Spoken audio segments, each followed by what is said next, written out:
Hey there, John with you again. Got up for sale here. Wanted to give you a show off the bike and let you hear it run and see how the electrics work. It's a 1975 CB360. It's a custom kind of resto mod, if you will. Let's start up front. So you can see we've got some Avon Road Rider tires. We've got a 90/90/18 up front.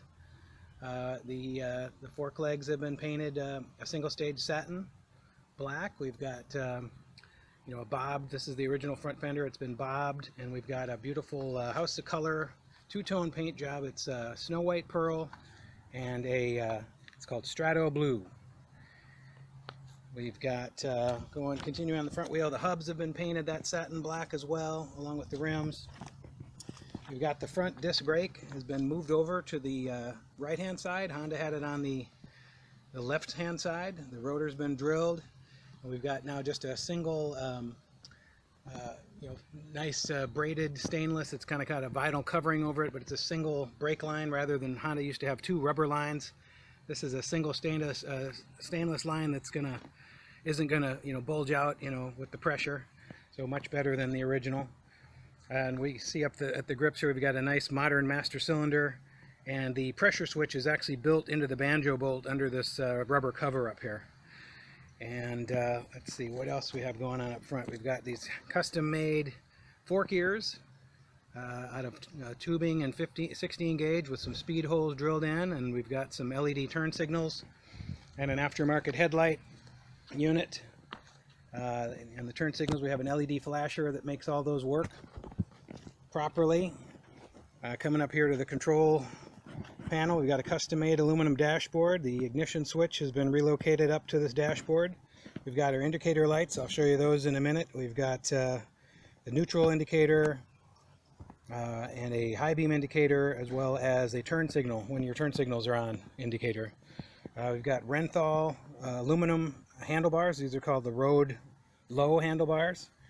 And as far as the speedometer, tachometer, it's a Trail Tech Vapor unit. It's all electronic. The speedometer, I didn't show you before, but the speedometer is driven off of a magnet. There's a custom bracket down here. It's hard to see, but there's a custom bracket with a magnet on it, and then there's a pickup back behind here. Again, a little hard to see maybe, but that the magnet goes past that, and every time it goes by, we know the wheel's gone around once. And we can calibrate the unit to the circumference of the wheel with the tire on it. And so you're getting a very accurate miles per hour. It also tracks, of course, your, how many miles have you gone. It's got the air temperature, the temperature of the engine. There's a sensor on the engine that's telling us, what's the engine temperature. There's some windings wrapped around one of the the spark plug wires that are telling us how fast the engine is turning. So it tells you everything you'd want to know about the operation of the bike. And the standard hand controls, we've got some, these are the Honda original hand controls. They've just been painted satin black. And we've got built-well grips in a nice kind of a chocolate brown that matches the seat pretty nicely. We'll get to the seat in a second. Here we've got the tank. Again, that two-tone Strato Blue and Snow White Pearl from House of Color, all buried under about 4 coats of their Show Clear USC01. Which is highly UV protectant, resistant, so you're not going to have any fading or anything like that over time. The original standard gas cap. We've got a nice. We used a stencil to paint the Honda logo on the side of the tank. Coming down to the engine, didn't really need anything other than a full complete tune-up. The sledge trap, for the oil filter was cleaned out. We've got some nice aftermarket little blingy pieces here. We've got from J. Webster Designs. We've got tappet covers, billet tapper covers, machined out of aluminum. The exhaust flanges are from Speedy Seagull Racing. You can see that the engine's been painted a high heat satin black. We've got the side covers of the engine on both sides have been highly polished to a nice shine.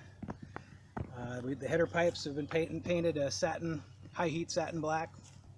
Very high heat satin black actually.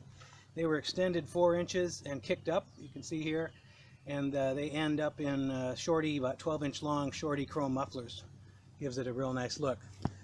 As far as carburation, we got rid of the standard, the stock CV carburetors that came with it because they're just really not tunable. very easily. They weren't meant to have jets changed and things very easily. So we've got some Mikuni VM30s, which came pre-jetted for having this kind of air filter, these foam K&N style air filters, and a slightly different exhaust. But we also did some further jetting changes and needle clip position changes to get it running very, very nicely. So and coming around again, we see that we can have a better view of the Mikuni. One thing we did was we put a nice little a linkage between the two of them. So when you choke the left-hand one, it also automatically will choke the right-hand one. You know, so you turn the choke on and off. Show you that in a minute. The kickstart works. The electric start works. Got a new horn down here with a custom bracket holding it. Here's your rear brake. This is just standard riding position for the Honda. You know, the foot pegs, you know, new foot peg rubbers, obviously. The original brake has been painted this kind of to match the frame, a nice single stage gloss black. The toolbox is here, so you can keep some tools with you in your registration. An upgraded regulator rectifier has been mounted on the toolbox. It's kind of tucked in there, hard to see. Got the standard brake switch that actuates the tail light for you, the brake light. You can see a nice custom bracket holding the front part of the rear fender. That beautiful Stratos blue and snow white pearl again showing through.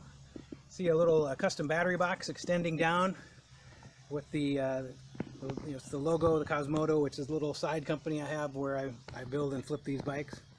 So you can see that there, but it's kind of understated. It's just kind of marks it as a Cosmodo build. Coming to the rear wheel, we've got those painted hubs, painted rim.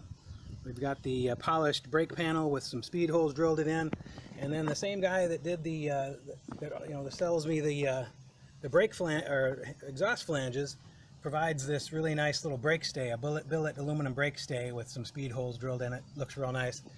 And I added in this little area here, I added a nice little just blingy just piece of polished aluminum riveted into place. I think it looks kind of nice.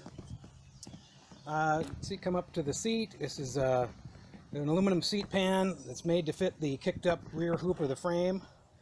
And then two different densities of foam. We've got a firmer density foam glued, to the aluminum pan, and then a layer of little softer foam on top of that. And then all of it's wrapped in this tobacco colored leather that I sewed, and with the pleats in it. I think that turned out real nice. I just want we've got custom brackets here for the rear turn signals. These are again LED turn signals with an LED flasher driving them.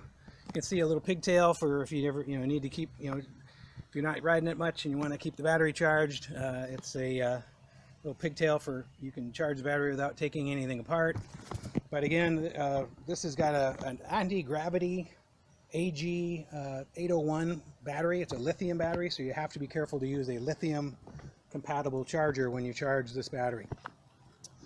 Coming around the back, we've got a bobbed rear fender. It came off of a CL77 Honda and just been trimmed to fit and shaped the way in a nice shape, I think. We've got an aftermarket, very compact but very bright and workable tail light and brake light back here. It also has a bracket that holds your license plate. The chain guard is painted that Strato blue, and it's got some speed holes drilled in it, and it's a little bit shorter than stock was. We see that blingy little panel here again on this side. So all in all, I think a beautiful bike. I think let me get another full-length shot from this side. There, how it sits. Front view, maybe like a top-down view. You're sitting on the controls and kind of walking along it to the tail. Rear view. So let's fire it up. All right, so I moved it into the shade so we can hear it run here, and then I can show you all the electrics working. So we got the gas is on. Let's turn on the key. See, the neutral indicator light comes on. It's white on this bike. We'll give it a start here.